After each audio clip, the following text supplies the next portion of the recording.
Quand l'homme comprit qu'il ne pourrait vivre sans la nature, il passa un contrat avec les animaux. Il protégerait les antilopes, les rhinocéros ou les aigles au sein de ces paradis qu'on appellerait parcs nationaux. En échange, les animaux laisseraient les humains libres de venir les admirer. 1,5 million de visiteurs franchissent chaque année les portes du parc national Kruger, en Afrique du Sud. Ils savent qu'ils pourront côtoyer sur une plaine de 380 km de long la girafe et le zèbre, l'éléphant et le lion, le guépard et l'hippopotame.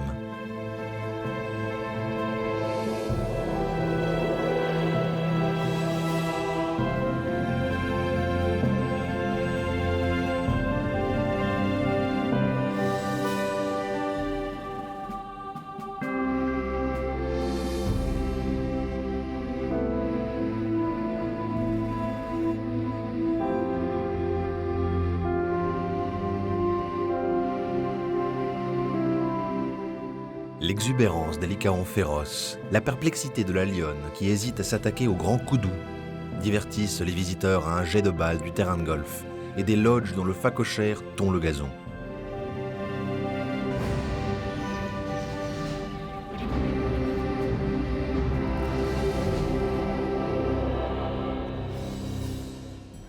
Trois communautés se partagent les plaines, les animaux, les hommes qui les protègent et ceux qui leur rendent visite. Pour les dirigeants du parc, il s'agit d'aménager au mieux leur coexistence.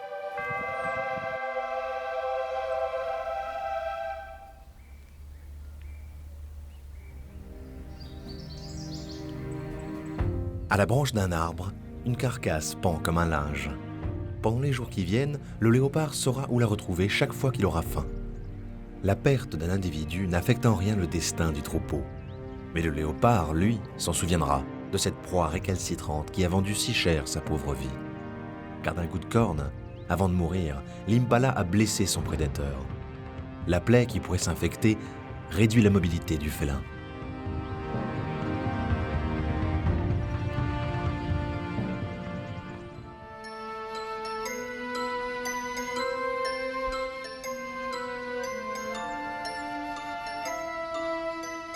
Le léopard est impuissant. Les impalas peuvent narguer la mort.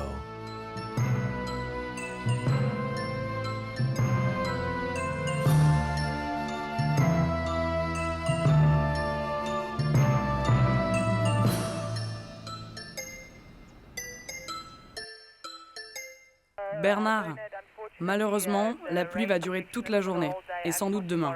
Tu devrais revenir au camp. Pas de chance pour Bernard, qui travaille pour un lodge de luxe et guide dans la savane des clients exigeants. Ces derniers veulent voir les animaux de près. En cas de pluie, rien de plus difficile. Bernard manque d'expérience. Les clients n'hésitent pas à s'en plaindre. Où sont les fameux Big Five, lions, léopards, éléphants, rhinocéros et buffles, que tout bon touriste doit avoir photographiés? La journée s'achève. Bernard ferme les portes des cuisines pour tenir à distance les animaux qui rôdent. Le jeune guide s'est souvent fait réprimander. Il risque sa place. Heureusement, il a une arme secrète, qui n'est pas son fusil de service. Seul dans sa chambre, Bernard pense à sa famille. Une femme et 4 garçons qui vivent à 250 km de là. Il ne les voit que tous les 6 mois. L'arme secrète de Bernard, c'est son oncle James, un vétéran de la savane qui sait mieux que personne traquer des animaux. L'exercice commence bien. Bernard repère la trace d'une lionne.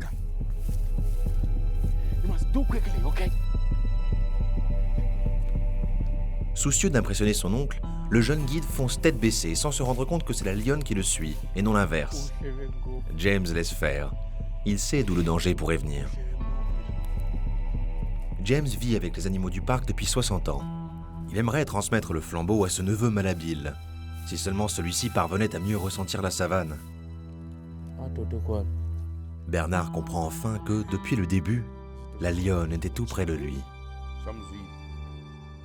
Lequel, de l'homme ou de l'animal, renifle l'autre, le jauge, l'évalue? Ce jour-là, ce fut la lionne.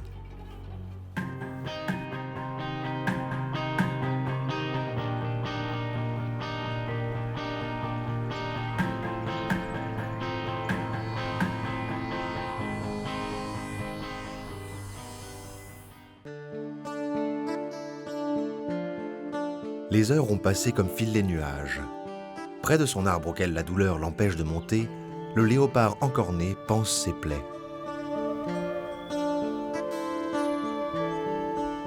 Son regard s'élève parfois vers la branche où il a accroché son repas. À cette hauteur, lions, hyènes ou chacals, moins doués que lui pour l'escalade, ne peuvent l'atteindre. Mais le voilà réduit, comme eux, à saliver et à contempler le festin dont il est désormais privé.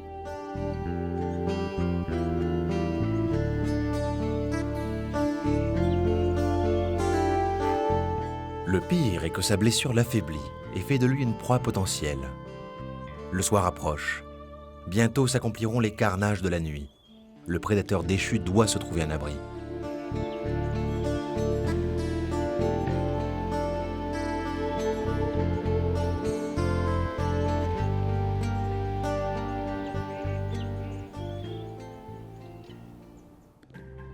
Ancien footballeur professionnel, Ammon fait partie de l'unité de police du parc national. Il veille à ce que la vitesse à laquelle roulent les voitures ne puisse jamais perturber les animaux. Tout est en ordre dans la voiture. Et je vais bien. Une belle journée commence.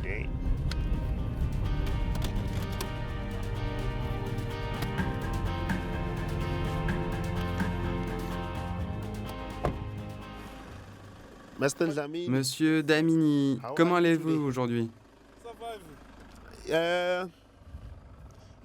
Non, vous ne devez pas sortir. C'est bon, restez à l'intérieur, pour votre sécurité.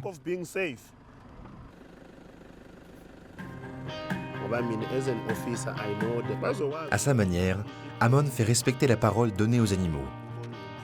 Aucun véhicule ne doit les heurter, ni même les exaspérer.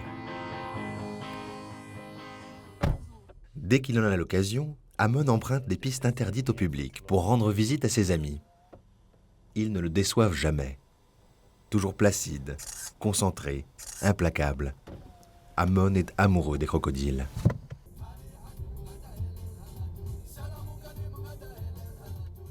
Comment allez-vous?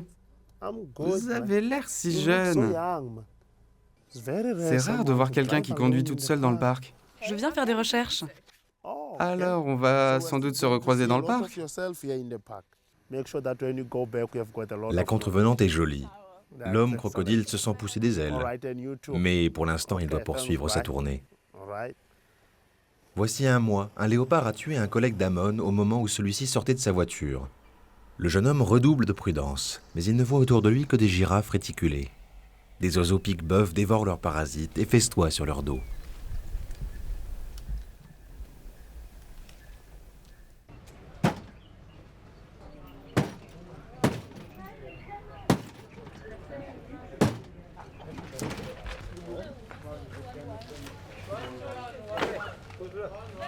À Skukuza Camp, une boutique attire les visiteurs comme un aimant.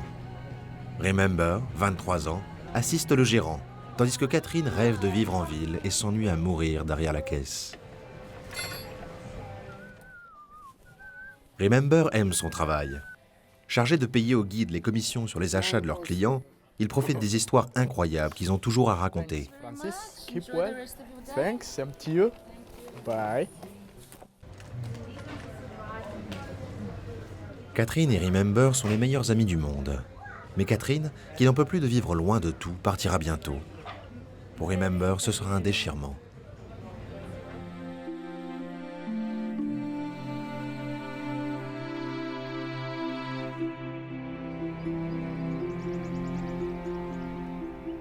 Quand le léopard blessé est revenu près de son arbre, la carcasse qui devait le nourrir pendant plusieurs jours ne s'y trouvait plus.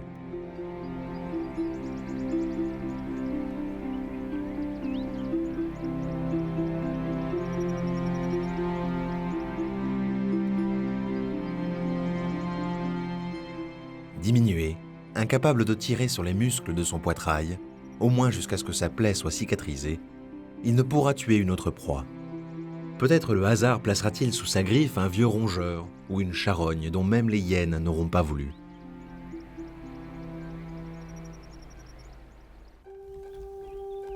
Le léopard s'écarte des babouins chacmas qui vivent sur son territoire. Leur croc est redoutable et leur cynisme sans borne. Le pique-assiette fait partie de leur troupe.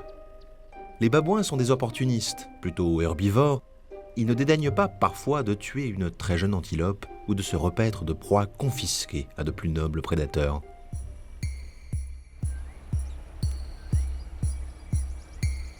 Dans la savane, rien ne se perd. Éboueurs méticuleux, les vautours la nettoient chaque matin. Les impalas, dont un frère vient de finir dans l'estomac des uns et des autres, se sont réfugiés dans la zone la plus sûre du parc, la pelouse du camp où logent les employés.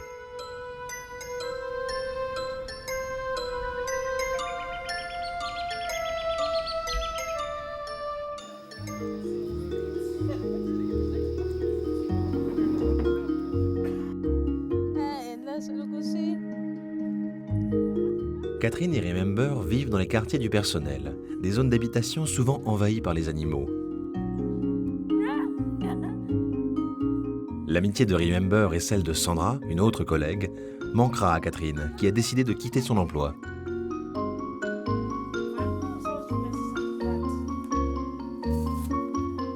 La jeune femme oubliera peut-être la savane et ses horizons roses, mais pas la gaieté des enfants et les liens que l'isolement crée entre les employés. Catherine aime la ville, son agitation, sa frénésie. Elle se sent victime d'une erreur de casting. La jeune femme se change rapidement dans la chambre qu'elle partage avec 5 autres employés. Ce soir, avec ses amis, elle célébrera son départ.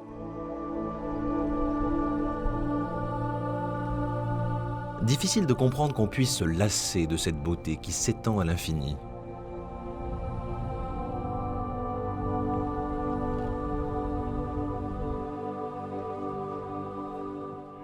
Pour Bernard, c'est l'heure de vérité. Saura-t-il faire partager et comprendre aux touristes sa passion pour le parc ?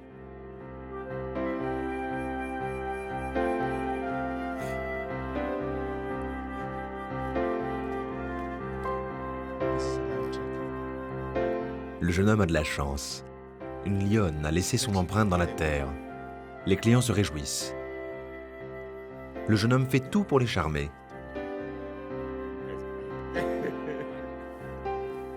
Un peu plus loin, un éléphant a laissé la preuve de son passage. Il s'est déjà éloigné. Ça s'est déjà refroidi. On peut le vérifier en goûtant. Regardez. Je peux le goûter ?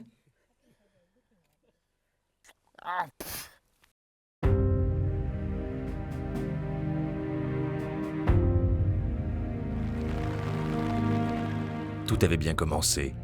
Mais au bout d'une heure de marche infructueuse, la pluie s'abat sur le groupe frustré. Alors que l'oncle James s'interroge sur l'avenir de son neveu, celui-ci décide de continuer le safari. Il sait que la nature se révélera différente. La magie de la pluie lui offre sa dernière chance.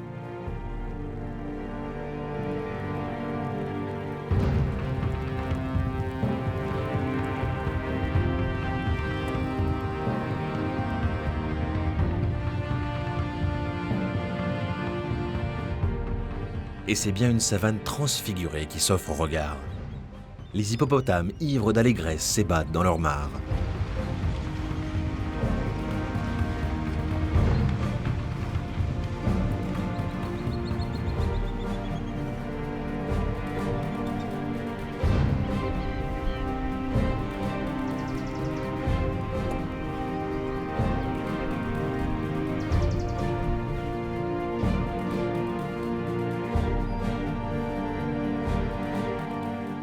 Les troupeaux transis prennent leur mal en patience.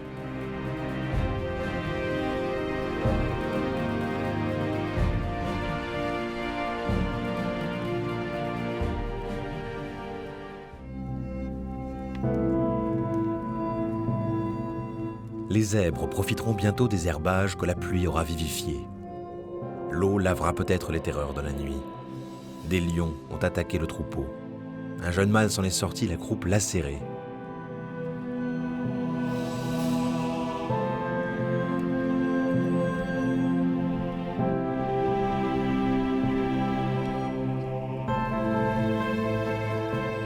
Le troupeau migre vers d'autres horizons, sous la conduite de l'étalon qui règne et décide de tout.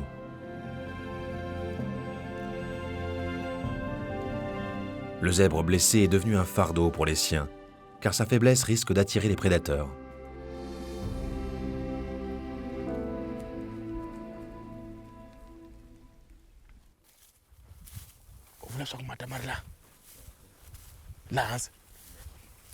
La pluie a enchanté les clients de Bernard. Soudain, celui-ci repère dans les buissons une masse que même son oncle n'avait pas vue. Vous les voyez?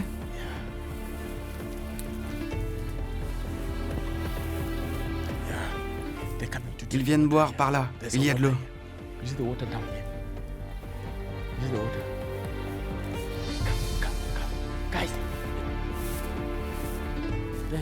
Il s'éloigne. Il va vers le bush.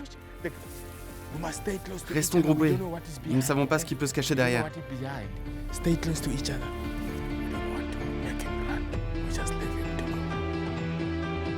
Alright. Not this way.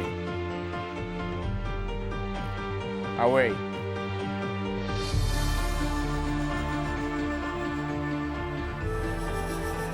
understand English. Because he was coming this way. Like 1, 2 steps low. Maintenant, il s'en va. Walking away. Okay, we leave him here. James, go behind. Nothing galadada. Bernard a offert à ses clients l'instant de magie pour lequel ils sont venus du bout du monde. Soulagé, il leur fait un véritable numéro. Derrière les buissons. Il est là. Là, là. Vous voyez? Entre les buissons. There. You see? Just through the gap. Guys, you agree to get Vous voulez close or approcher you don't ou want to vous get avez la close? trouille? You okay? Derrière les buissons, c'est bien la silhouette d'un rhinocéros blanc. If you don't see Si it vous ne le from voyez pas d'ici, c'est que vous êtes aveugle. He's not on top. He's not on top. La chance a libéré Bernard. Il a enfin pu partager sa fierté d'être sud-africain et de vivre dans la plus belle savane du monde.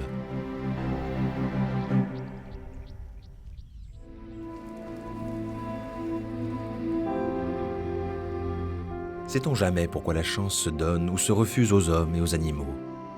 Quelques jours ont passé et la mort n'a pas voulu du jeune zèbre blessé. D'autres pluies viendront encore, d'autres périls et d'autres miracles.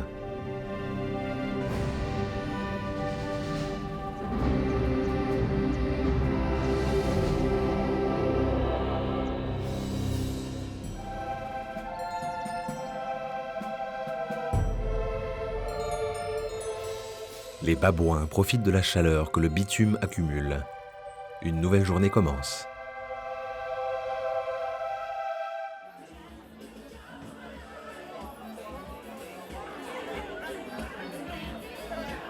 C'est jour de fête pour les employés du parc. Un match de foot oppose les cuisiniers et leurs équipes aux agents de la circulation. La rencontre se déroule sous le regard des autres membres du personnel et de leurs familles.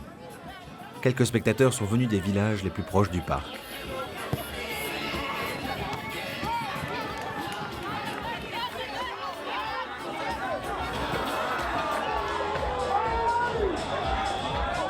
Amon, l'ami des crocodiles, est aussi celui des jeunes femmes. Le policier est aussi un ancien footballeur professionnel. Dans les tribunes, certains crient « Baggio ». C'est le surnom d'Amon, en référence au nom d'un des meilleurs attaquants de l'histoire du football. Mais quand Amon entre sur le terrain, une polémique s'ensuit. Les autres joueurs le rejettent. Ils pensent que la présence d'un joueur si aguerri déséquilibrera la rencontre et faussera le résultat. Déçu, Amon a préféré se retirer. Mieux vaut se plonger dans le travail que d'assister au match en simple spectateur. Un appel du quartier général signale la présence possible de braconniers au sud du parc. Amon accepte la mission de reconnaissance et va prendre ses ordres.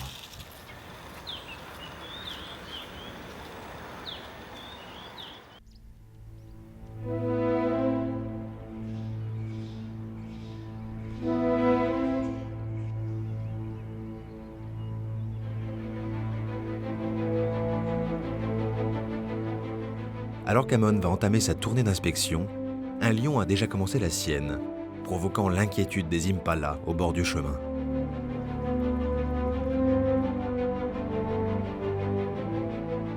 Puisque les hommes ont posé sur le sol de la savane des rubans de matière noire sans la moindre aspérité, pourquoi ne pas en profiter?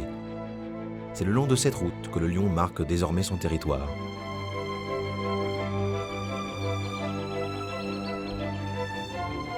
Il dépose son odeur sur les branches des buissons, à la hauteur où ses congénères pourront la humer facilement. Un puissant jet d'urine dirigé vers l'arrière complète le marquage. Il contient des phéromones qui sont sa signature.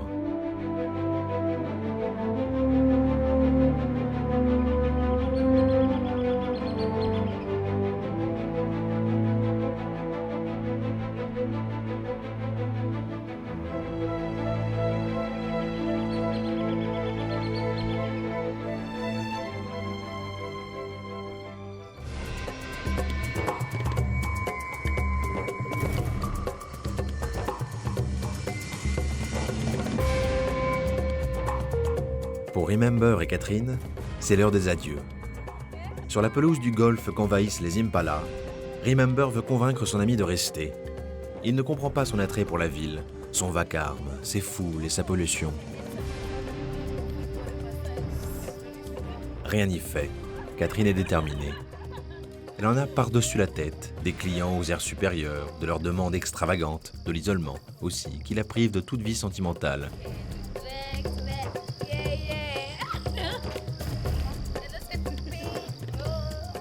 Remember se sent triste. Il ne veut pas entrer dans cette danse. Il aime son parc national, passionnément. Amon doit passer chez lui et récupérer son arme de service. Ella, sa femme, s'inquiète toujours de le voir partir pour ce genre de mission. Les braconniers sont lourdement armés et n'hésitent pas à tuer. Elle préfère le savoir en train de contempler ses crocodiles.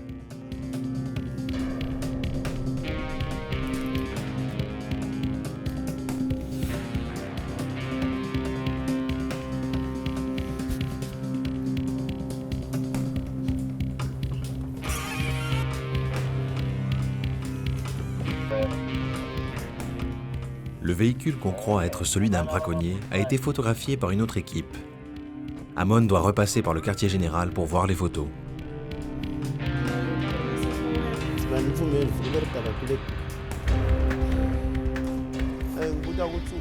La voiture est vite interceptée. Son conducteur semble inoffensif, mais les braconniers cachent souvent des cornes de rhinocéros dans leur glacière. L'homme n'a en réalité rien à se reprocher. C'était une fausse alerte.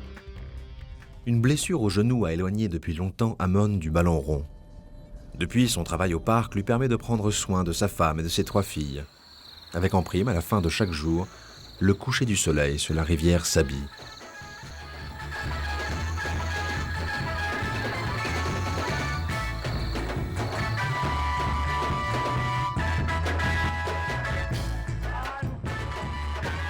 Chaque dimanche matin, c'est dans une petite église réservée aux employés du parc que se retrouvent en famille cuistots et rangeurs, jardiniers et vétérinaires, secrétaires et guides. Tous ceux qui font vivre, en coulisses, l'un des parcs nationaux les plus célèbres du monde.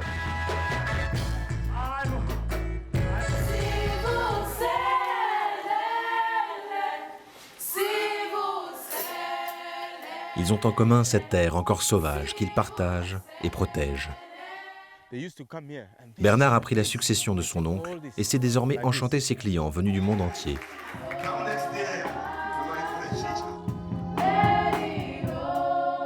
Ici, le temps et la nature guérissent les plaies. Entre 2 tournées, Amon étudie toujours les mœurs des crocodiles et celles des femmes. À l'église, chaque dimanche, on chante cette grâce qui permet aux zèbres de survivre et de braver la lionne qui, hier, échoua à les tuer.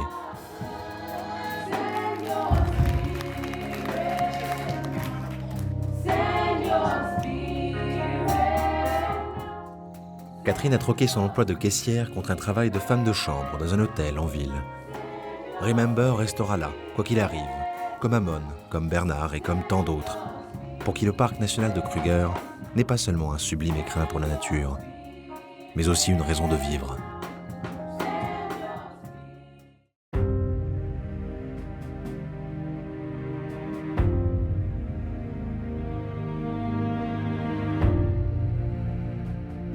Quand l'homme comprit qu'il ne pouvait vivre sans la nature, il passa un contrat avec les animaux. Il protégerait les éléphants, les singes ou les lions au sein de ces paradis qu'on appellerait parcs nationaux. En échange, les animaux laisseraient les humains libres de venir les admirer. Au nord du Kilimandjaro s'étire l'un des plus grands et des plus célèbres parcs du Kenya, le parc national d'Amboseli. 390 km² de terre, peuplé d'une faune sauvage et situé en plein cœur du territoire des Maasai. Un paradis pour les animaux et pour les amoureux de la nature, mais un paradis qui se désertifie. Les animaux n'ont plus à manger et s'éloignent du parc. C'est alors aux hommes d'agir pour les protéger.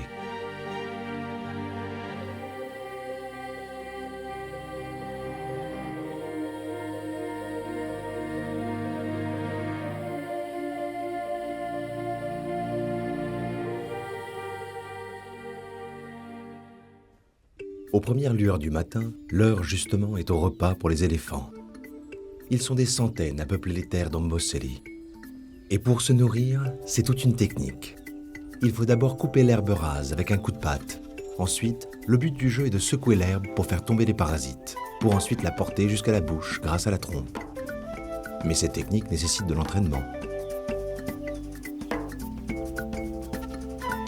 C'est ce que va découvrir cet éléphanteau tout affamé et impatient lui aussi de se nourrir. Pour l'instant, il tête encore sa mère, mais il a hâte de grandir. Alors lui aussi décide de faire comme ses aînés. Mais la tâche n'est pas simple.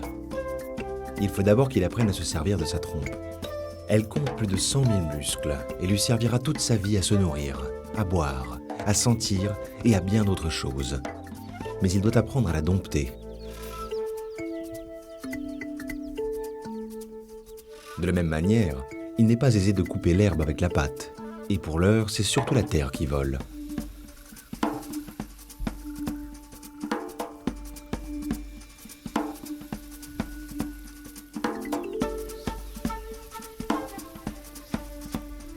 Et puis finalement,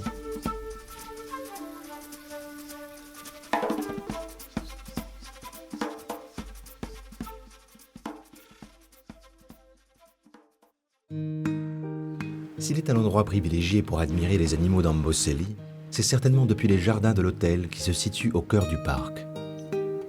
C'est ici que travaille Kin Zentui.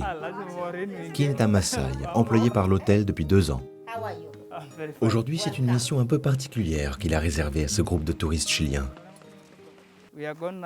On va aller planter des arbres, car il est de plus en plus rare de voir ici des animaux, comme des girafes. Elles se nourrissent de certaines feuilles, et en fait, elles manquent de nourriture ici. Planter des arbres dans le but de reboiser Amboseli. Voilà donc le but de la journée. Les arbres qu'on va planter, ce sont des acacias. Qui va planter le premier arbre? Toi? Alors, tiens ça, comme ça.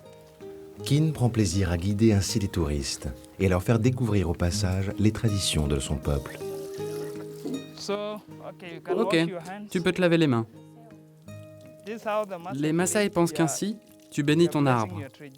Lave-toi juste les mains. En plantant ces acacias, ces touristes contribuent à la préservation du site. Car au fil des années, Amboseli se désertifie, la végétation se fait rare et les animaux s'éloignent de plus en plus. Girafes, éléphants et bien d'autres, tous sont friands des feuilles d'acacia. Cette opération menée depuis plusieurs années par l'hôtel est donc pleine de sens.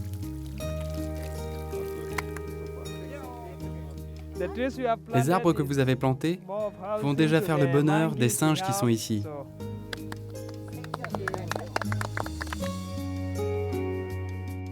Merci.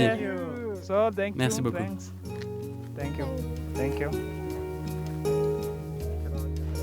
Pour Kin, une dernière mission.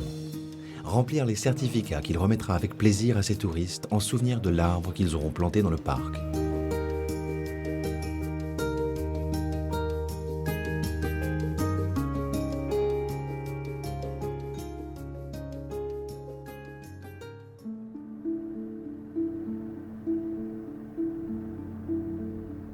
C'est un vent de magie qui semble avoir soufflé sur Amboseli ce matin.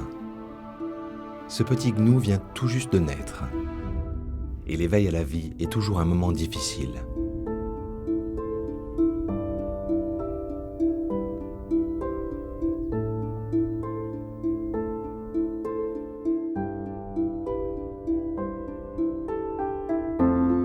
Février est le mois des naissances chez les gnous. Sa mère veille. Elle reste tout près de lui et le lèche pour le débarrasser des restes de placenta.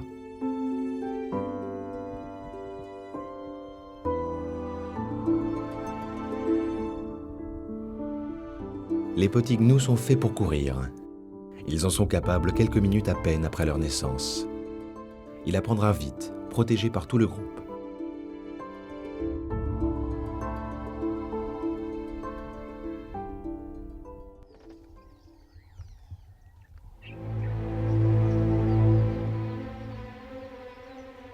Au loin, les lionnes veillent. Mais pour elles, l'heure n'est pas à la chasse.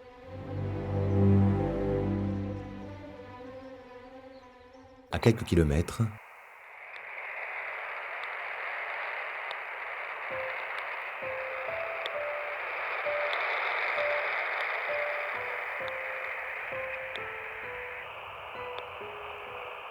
Stéphane Dambouki, l'un des chercheurs du parc, est justement sur la piste des lions. Grâce à son antenne VHF, il les cherche.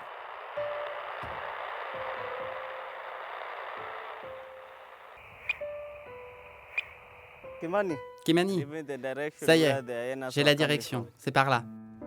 Depuis 6 ans maintenant, Amboseli a lancé une opération de protection des lions. Car ils étaient encore 2700 il y a 10 ans. Aujourd'hui, ils ne sont plus que 2000. Car les lions ont pour habitude de sortir du parc. Et parfois, quand ils croisent le bétail des Maasai, ils le prennent pour proie. Alors les Maasai tuent les lions. Pour arrêter ce massacre, le parc a décidé d'équiper certains lions de colliers munis de puces GPS. Ils permettent aux chercheurs de les localiser et pouvoir ainsi informer les villages lorsque les lions s'en rapprochent.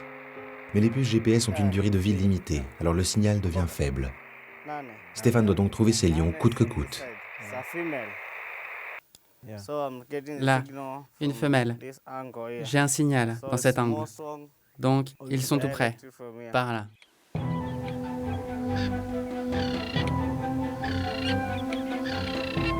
Mais pour l'heure, c'est une hyène qui rôde dans les parages.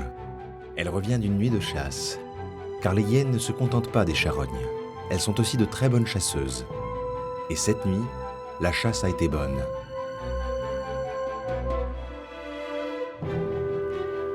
Joseph Maganga est ranger. Sa mission, protéger les animaux d'Amboseli. Mais pour les protéger, il faut souvent réparer les dégâts qu'ils causent. Joseph a été appelé par un village Maasai voisin. Un de leurs troupeaux a été victime d'une attaque. Une bête a été tuée. Il lui faut s'y rendre pour constater les dégâts.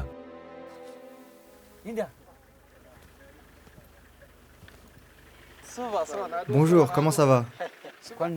Qui est le propriétaire de la vache? C'est toi? Il faut que tu prennes tes papiers d'identité. Allez, amène-nous au mode endroit.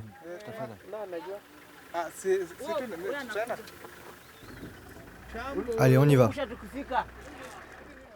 Le chef du village indique à Joseph le lieu où se trouve la dépouille de la bête. Et déjà les premiers indices. Il y a des traces de pas. Des traces de pas, des hyènes. Et voici la carcasse, une vache fraîchement tuée. Voici donc la victime de la hyène.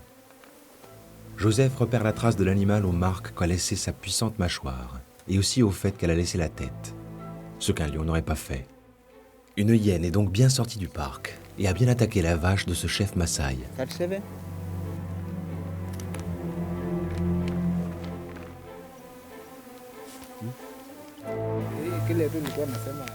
Je sais qu'avant, pour ce problème, je n'aurais eu aucune compensation. C'est mieux maintenant parce qu'au moins, on peut avoir un peu d'argent pour nous dédommager. Et c'est mieux que rien.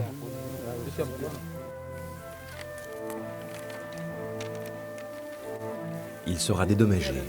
50 € pour cette vache. C'est moins que ce qu'elle lui aurait rapporté, mais cette somme suffit à le satisfaire.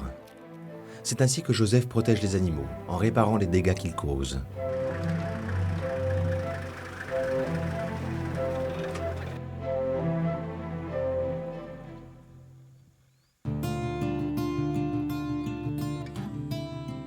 L'éléphanteau, lui, va prendre sa deuxième leçon de la journée. Il faut parfois faire confiance à plus petit que soi. Les aigrettes blanches sont les compagnes des éléphants. Elles se nourrissent des tiques qui les parasitent. Sans leur aide, ils ne pourraient pas s'en débarrasser.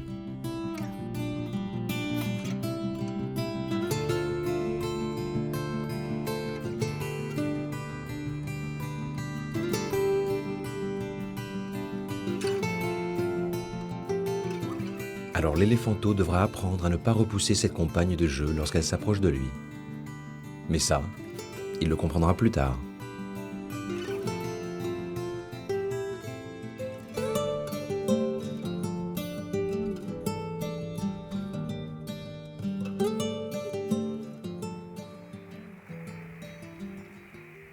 Stéphane, le chercheur, et son collègue, eux, semblent enfin tenir la piste des lions.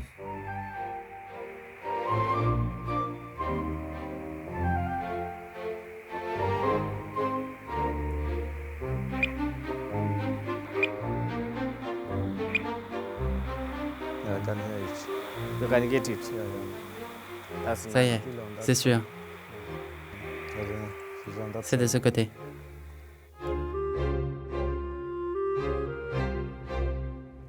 Le signal augmente, les lions semblent tout proches. Et soudain, c'est 6 lions qui apparaissent dans la majesté dépouillée d'Amboseli. L'un d'entre eux porte un collier.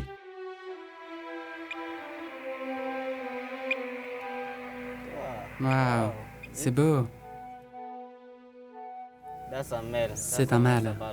Là, il y a des femelles.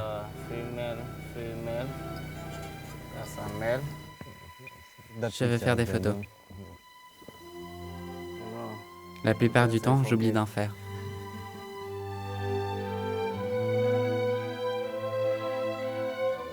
Stéphane peut enfin apprécier le spectacle de ces lions tant convoités. La puce du collier semble toujours fonctionner puisqu'elle lui a permis de les localiser. Sa mission du jour est terminée. Les lions sont sous bonne surveillance.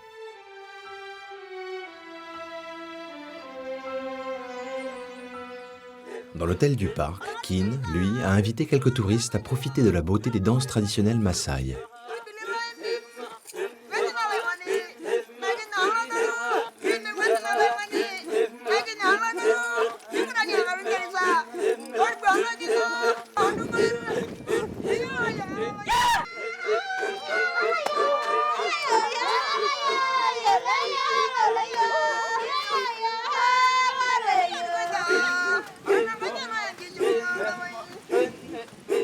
Mais alors que le soleil se couche sur la savane, les prédateurs s'éveillent. Au milieu des herbes folles, 2 jeunes guépards s'exercent à la chasse. Ils ont à peine quelques mois, mais tous les soirs, ils s'entraînent dès que la nuit tombe. Des jeux, des courses folles avec leur 3e frère, pour être prêts à partir dans quelques mois. Quand ils auront atteint l'âge d'1 an, ils devront se nourrir et se débrouiller seuls. Ils deviendront alors les rois de la savane.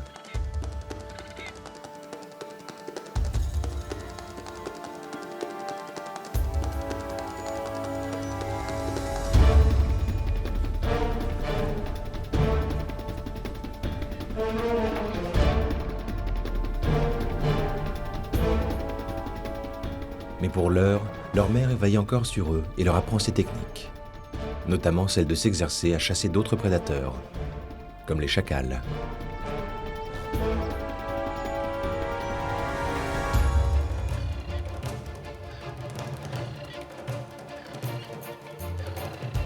Ce n'est encore qu'un jeu, mais bientôt il leur faudra être prêt.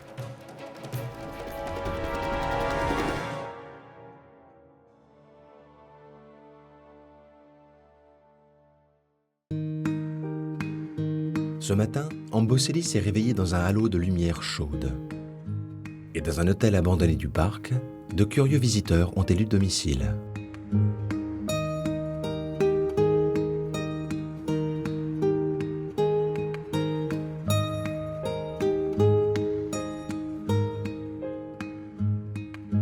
Des babouins qui, profitant de l'absence des propriétaires du lieu, ont décrété qu'il s'agirait désormais de leur territoire. C'est ainsi que la vie sauvage reprend parfois ses droits sur la civilisation.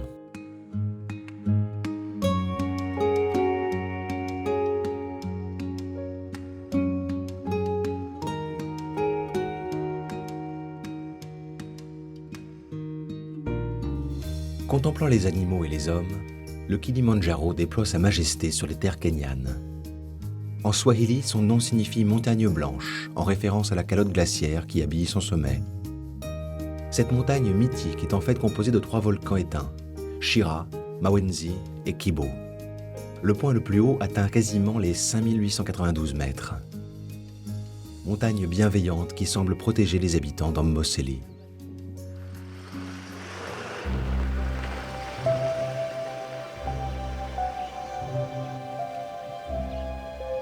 Joseph le Ranger a rendez-vous avec des villageois Maasai. Cette fois, ce n'est pas une bête qui a été tuée, mais des champs de maïs qui ont été saccagés par des éléphants. Un groupe a été signalé à l'extérieur du parc, et il ne passe pas vraiment inaperçu. Les villageois sont furieux. Des hectares de maïs ont été piétinés. Pour eux, une partie de la récolte est perdue, et ce n'est pas la première fois que ça arrive.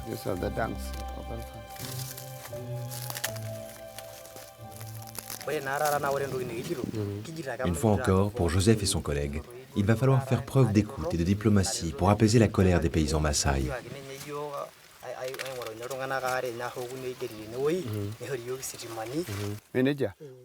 Ne vous inquiétez pas, nous allons vous envoyer des hommes pour vous aider. Si je comprends bien, vous avez besoin de main-d'œuvre.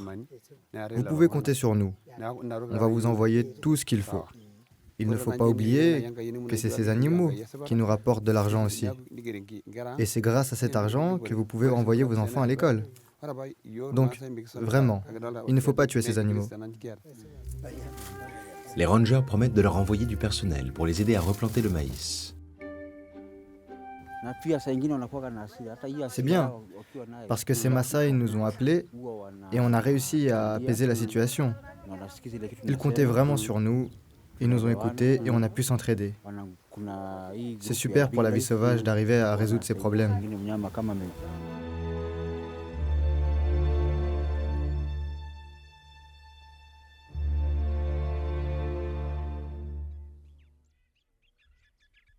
Parfois la savane peut paraître tranquille.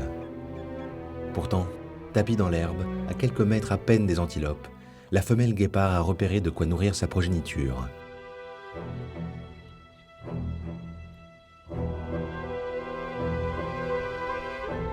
Ses 3 fils s'observent et attendent. Ils sont suffisamment âgés pour savoir comment se comporter quand leur mère chasse. Ils savent qu'ils doivent se faire discrets. Mais les antilopes ont remarqué quelque chose. C'est le vent qui a trahi le guépard. Ils ont senti son odeur. Mais c'est une stratégie. Car pour les antilopes, en effet, le danger vient d'ailleurs. De l'autre côté, face au vent, le mâle s'avance à pas feutrés. C'est ainsi que ce couple chasse. La femelle capte l'attention de ses proies. Le mâle peut alors les surprendre. Une stratégie qui ne laisse que peu de chance aux antilopes. Le guépard est maintenant tout près de ses proies. Il ne doit pas commettre la moindre erreur, ne pas se montrer impatient. Faute de quoi, les antilopes vont lui échapper. La femelle et ses 3 fils suivent à distance. Pour les petits, cette leçon de chasse est aussi l'occasion d'apprendre. Apprendre à trouver le moment juste pour attaquer.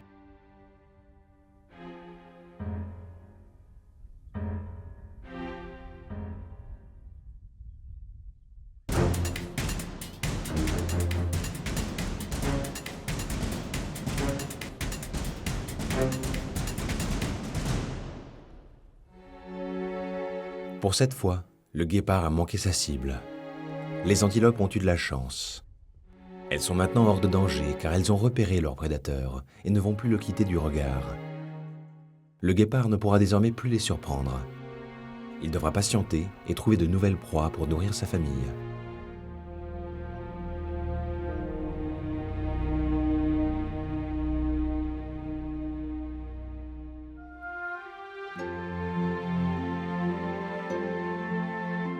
Aux abords du parc se trouve le petit village de Lokitok. Un village peuplé par des Maasai qui vivent toujours selon leurs anciennes traditions dans des maisons de terre et de bousses de vache. Kin a de nombreux amis ici. Il y vient régulièrement quand son travail à l'hôtel lui en laisse l'occasion. Une façon de retrouver ses racines, ne pas oublier d'où il vient face au luxe de l'endroit où il travaille.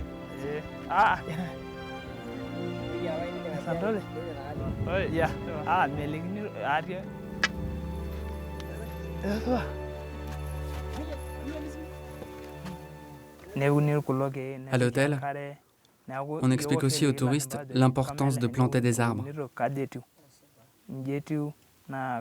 On leur explique ce qu'il faut planter et la valeur de ce geste. Parce que s'ils plantent des arbres, quand ils reviendront, dans 10 ou 20 ans, ils retrouveront ces arbres. Et ce sera un plaisir de les voir ainsi. Ça me plaît vraiment de travailler comme ça.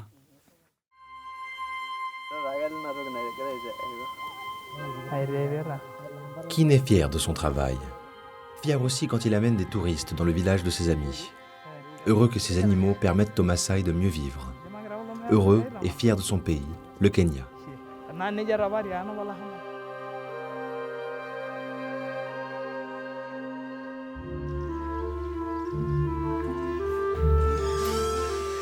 Pour Stephen aussi, c'est la fin de la journée. À la cantine du personnel, il déguste avec délice des spécialités anglaises et indiennes, mélange des cultures qui ont dispensé leurs influences au Kenya. Au menu, thé au lait et chapati. Il en profite pour se confier sur la joie qu'il a chaque jour de travailler ici. J'aime faire de la recherche sur les animaux sauvages. C'est vraiment intéressant d'étudier les lions. Pas seulement pour collecter des données sur eux, mais aussi pour les observer et étudier leur comportement. Comment ils se nourrissent, comment ils chassent. C'est vraiment intéressant. Protéger la vie sauvage, les lions, les hyènes, les éléphants d'Amboseli. Voilà pourquoi Stephen, Kin ou Joseph exercent leur métier avec passion.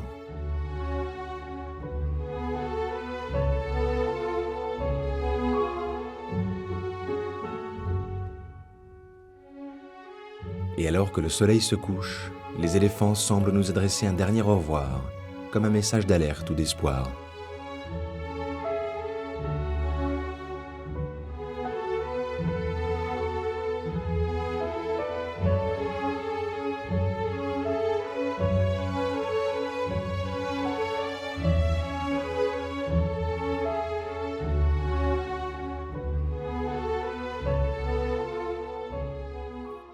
C'est dans les dernières lueurs du jour qu'Amboseli se révèle dans toute sa majesté.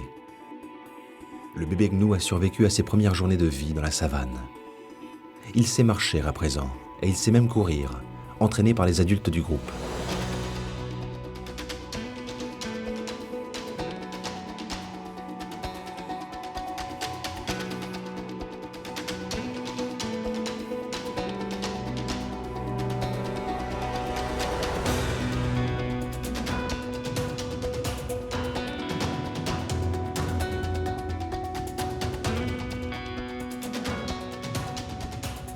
Les adultes le chargent pour simuler les attaques des prédateurs et l'exercer à fuir.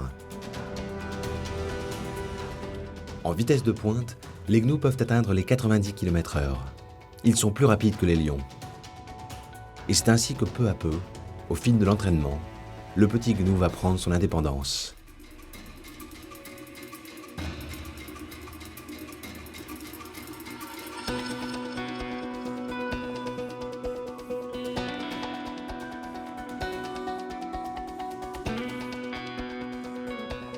Il a compris. Il se sent libre comme un enfant qui découvre le plaisir de courir aussi vite que possible. Ce soir, la savane lui appartient. Et c'est ainsi que le jour quitte Amboseli.